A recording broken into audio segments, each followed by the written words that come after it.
The air inside Yale's Sterling Hall was thick with expectation, a palpable hum of ambition and privilege.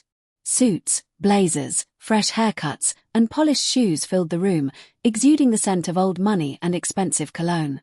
This wasn't just any competition. It was the final round of the National Debate Invitational, the tournament that launched law careers and fast-tracked young minds to Capitol Hill. Every face in the packed hall seemed to belong to someone already destined for greatness, their expressions a mix of keen interest and self-assured confidence. Then, he walked out. A tall, wiry kid in faded sneakers and a second-hand brown blazer stepped onto the stage. A pause settled over the room, not silence born of respect, but a momentary halt before a wave of chuckles rippled through the audience.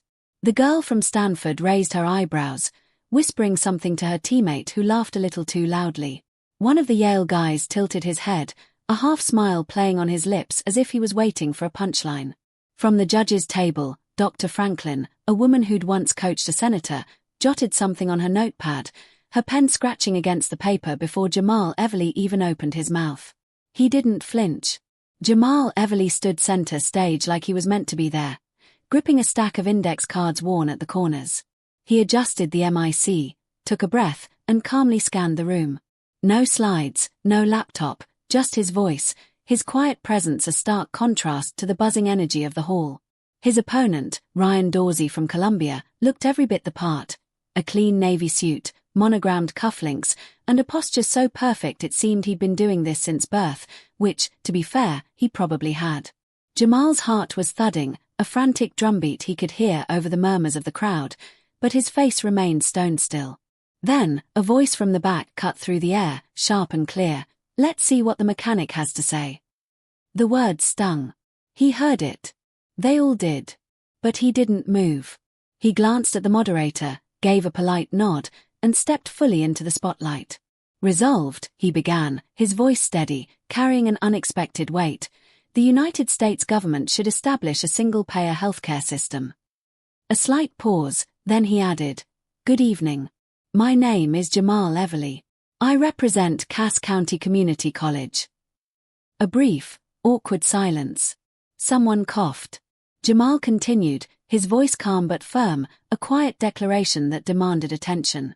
"I work part-time at my uncle's garage back in Michigan. I'm not supposed to be here, at least not by how most people measure it." No one interrupted.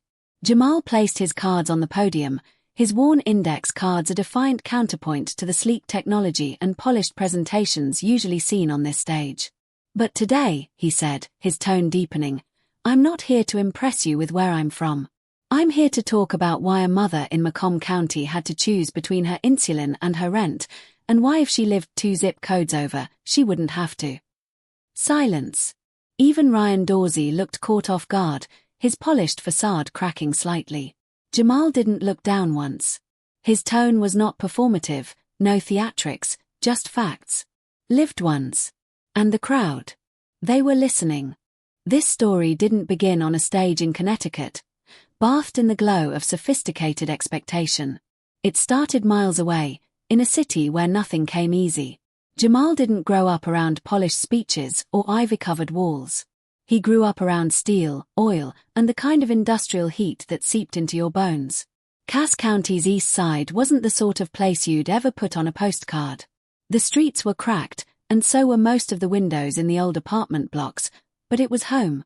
His mom worked double shifts at St. Anthony's Hospital, her hands rough from cleaning and caring, yet she still found enough left in her to make cornbread and fried cabbage on Sundays. A small, consistent comfort in a world that offered little. His dad had been gone since Jamal was 6, a gaping absence that shaped his early years. The only consistent male figure in his life was Uncle Royce, a man with big, calloused hands that always smelled of rubber and diesel. Royce ran Everly Auto Repair on Odell Mile Road, a place where grit was currency and hard work was the only path.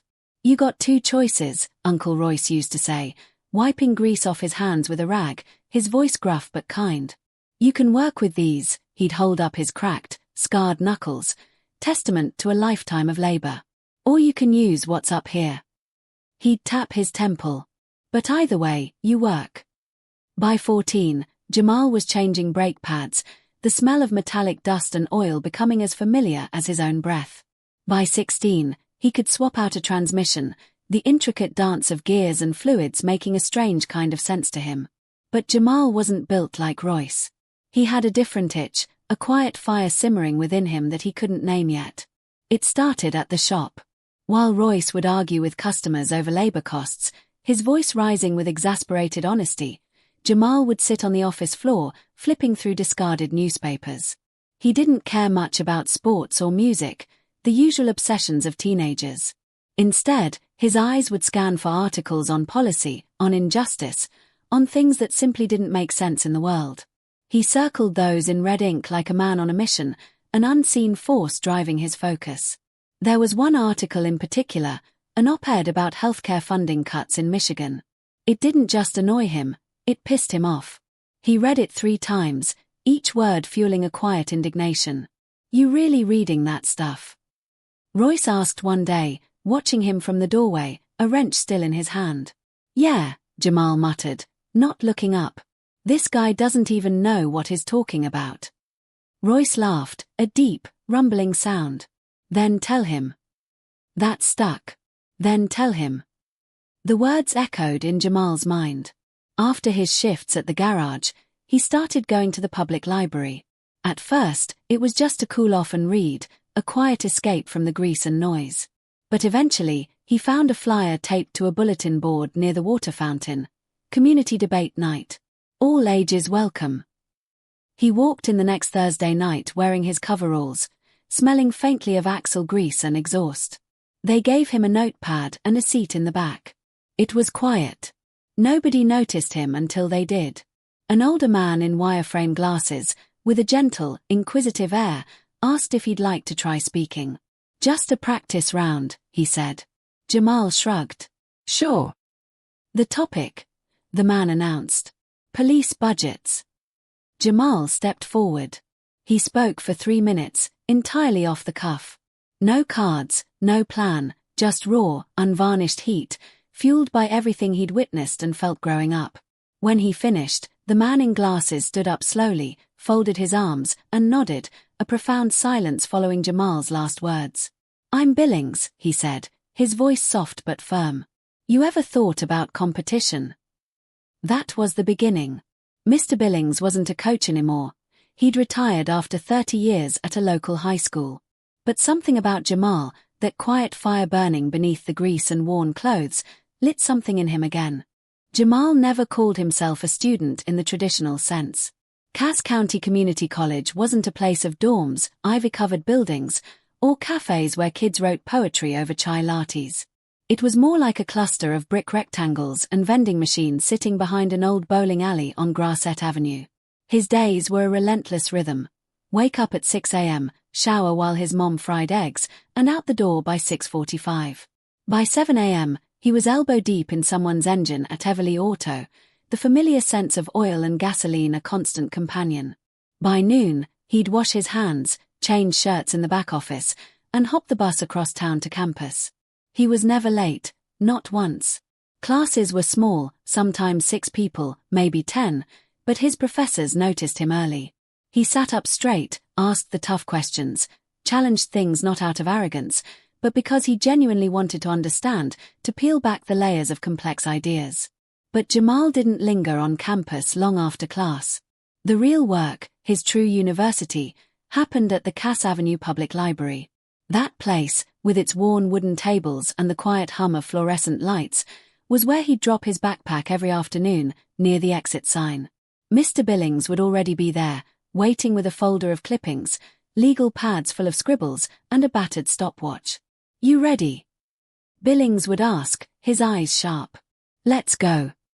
They started every session with a warm-up, speed drills. Jamal had to explain a policy idea in 60 seconds or less, then defend it, then flip it and attack it from the opposing side. Sometimes, Billings would purposely trip him up, throwing out fake facts, flawed statistics, or emotional traps. If Jamal fell for one, Billings would bark, "You let the argument drive you." Wrong move. He didn't take it easy on him, not once. "Debate isn't theater," he'd say, his voice firm. "It's chess with fire." Jamal soaked it all in. He listened, took notes, practiced, failed, and then practiced more, each failure lesson, each success a building block. He'd argue with the radio in the car, pausing movies just to explain what the characters should have said. By 19, he wasn't just speaking. He was thinking sharper, faster, deeper, his mind a finely tuned instrument. But while his ideas grew, the walls around him didn't change. He was still sleeping in a twin bed in his mom's apartment, still eating dinner from plastic containers, still patching tires on weekends to help Royce keep the shop open. The world he inhabited remained small, even as his aspirations stretched far beyond it. Then, out of nowhere, came the invitation that would flip his world upside down. One Monday afternoon, Billings slid a letter across the library table. It was a thick envelope, Yale's distinct logo embossed in the corner. Jamal blinked. "What is this?" Billings didn't say anything, just watched, a quiet anticipation in his eyes. Jamal tore it open. It wasn't for a regular competition. It was the National Debate Invitational. Invite only. Sponsored by Yale Law. They wanted him. All expenses paid. Jamal didn't speak for a long time, the weight of the letter in his hands almost physical. When he finally looked up, his eyes were glassy.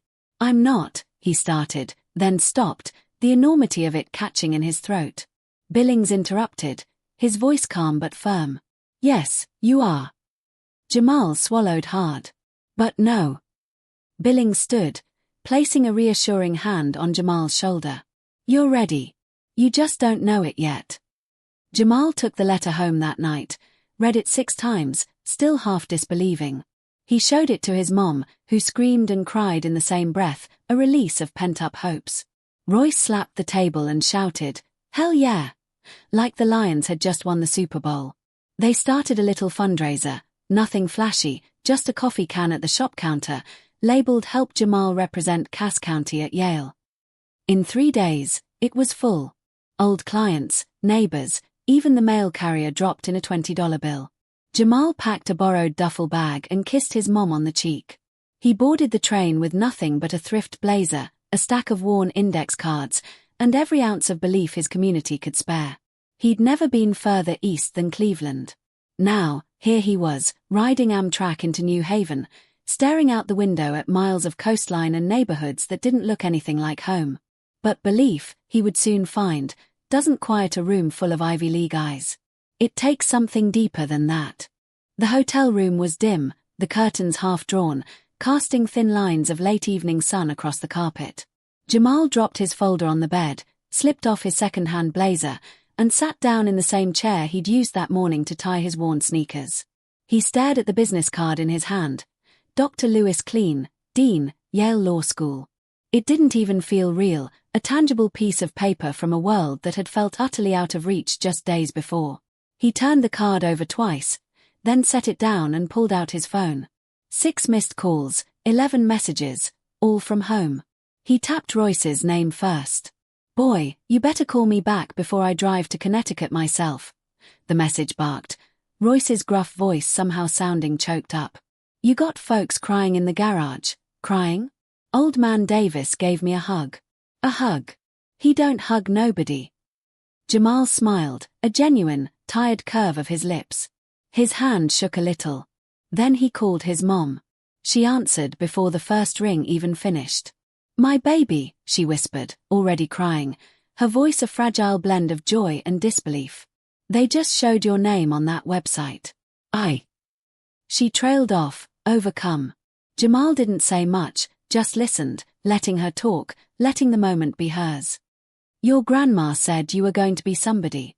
Said it when you were 5. Told me that boy got something in him that won't sit still." Jamal leaned back, eyes closed. "She did." His mother sniffed. "She's probably dancing in heaven right now." They sat in silence for a beat, a comfortable, shared space of emotion. Then she added, "Don't let this world tell you who you're allowed to be. You've always known." That night, he couldn't sleep. His mind raced, not with anxiety, but with clarity. He thought about the crowd, the applause, the way people looked at him differently now, like he belonged. But belonging had never been the goal. He thought about Mr. Billings. He should have been there. So he called him. Mr. Billings. The old man's voice came through, rough and sleepy. Well, champ, Billings grunted. Jamal laughed softly. I didn't think you'd be up. I'm old, not dead, Billings retorted. I watched the live stream. Jamal leaned forward, elbows on his knees, a raw vulnerability in his voice. Did I do it right? Billings took a breath. You told the truth, didn't you? Yeah. Then you did it better than right. There was a pause, a significant silence that hung between them. I got an offer, Jamal said, his voice hesitant. From Yale. Well, maybe a meeting at least. I figured, Billings said, a knowing chuckle in his voice. You think all those nights in that dusty room were just for trophies? He paused. I don't care if you end up in Congress or back in the garage, Jamal, Billings added, his voice serious now. Just don't start sounding like the people we spent all that time arguing against. I won't, Jamal said, a promise heavy on his tongue. Promise. The next morning, Jamal checked out of the hotel. As he stood on the sidewalk, waiting for his ride to the train station, a student passed by and nodded. Everly, right? Yeah. You shook the whole damn building, man. Jamal just shrugged. I had something to say. He got into the car and stared out the window as the imposing Yale buildings faded behind him. In his pocket, the card from Dr. Clean. In his bag, a folder full of arguments that had once felt like everything. But now he had a voice that people finally heard. He wasn't chasing permission anymore. He was speaking because he had to. Because if he didn't, someone else would stay invisible. Someone else would stay silent. But before the story ends, there was still one more thing Jamal had to do, back where it all started. The garage hadn't changed. Same squeaky gate, same busted radio playing old Motown tracks, same stubborn patch of oil on the cement that nobody could scrub out. But when Jamal walked through the back door that Monday morning, people looked up. Clients, neighbors, even Mrs. Holston from down the block, who once told him debate was a nice little hobby, stopped by just to say congratulations. Yale, she kept repeating, as if the word itself held magic. Baby, you're going to Yale. I'm thinking about it, he said, a small smile playing on his lips. She shook her head, laughing. Ain't nothing to think about. Royce grinned from across the bay, grease smudged on his cheek. Man of the hour, he said, tossing Jamal a rag. Wipe them hands. Got a car for you. You serious? Jamal asked, surprised. Royce leaned back against a tire, a knowing glint in his eye. Thought maybe you'd gone soft. Figured I'd test you. Jamal chuckled, threw on a pair of gloves, and ducked under the hood. And for a moment, it was just like before. Wrench in hand, the familiar smell of fuel and hot metal in the air. But something had changed. Not the work. Him. He didn't talk much that day, just helped, watched, took it all in, savoring the familiar comfort of his old world. Later, after they closed up, he sat out back on a cinder block, sipping a root beer, the last rays of daylight painting the sky orange. Royce came out and dropped beside him with a sigh. You ever think about how far you came? He asked. Every day, Jamal said quietly. Royce rubbed his chin. You made him listen. Not because you shouted, but because you knew what you were saying. Jamal looked at the sky. It still feels weird, like it didn't happen. It happened. Royce bumped his shoulder. You earned it. There was a long silence between them, the kind that spoke volumes without a single word. Then Jamal said, his voice barely above a whisper, I'm scared I'll lose myself if I go there. Royce nodded slowly, his gaze distant. You ain't got to be them to sit at the same table. Just remember who set your place. Jamal didn't speak for a while, letting Royce's words settle deep within him. But later that night, he did one last thing. He walked to the library. The same dusty back room, the same crooked chairs, and sitting right in the middle of it, Mr. Billings. Jamal held up a folder. I wrote something. Billings raised an eyebrow. A speech. A letter for the next kid who thinks he doesn't belong. Billings took it gently, opened the first page, read a few lines, his lips tightening with a subtle emotion, then he closed it. "You ready for Yale?" he asked. Jamal thought about it. The grand hall, the polished crowd, the thunderous applause, then the lonely nights, the gnawing doubts, the invisible line between being heard and being seen. He looked around at the familiar walls, books stacked like bricks, the very foundation of his transformation. "I'm ready to keep being me," he said. "Wherever I am." Billings smiled, a rare, genuine expression. "Then you'll be just fine." Jamal turned to go. At the door, he paused. "Thanks for seeing me before anyone else did." Billings nodded. "Thanks for making them see, too." A few months later, Jamal sat on a bench just outside Yale Law's orientation hall. He wore the same thrift blazer, but his shoes were new, not because he wanted to impress anyone, but because his mom had bought them, beaming, saying, "You're going to walk into that place like you own it." Students passed by laughing, swapping summer stories. Jamal held a notebook in his hand. On the first page, 3 words were written in his neat hand: "Don't shrink back." He closed it and stood, ready not just to speak, but to lead. Ready not to be accepted, but to be heard. Because sometimes respect doesn't come when you ask for it. It comes when you stand up and take it. You don't need the perfect background or polished shoes or the right connections. You need your voice, your story, and the guts to say, "I belong here." Even if no one else believes it yet. Some doors don't open until you knock louder than anyone expects.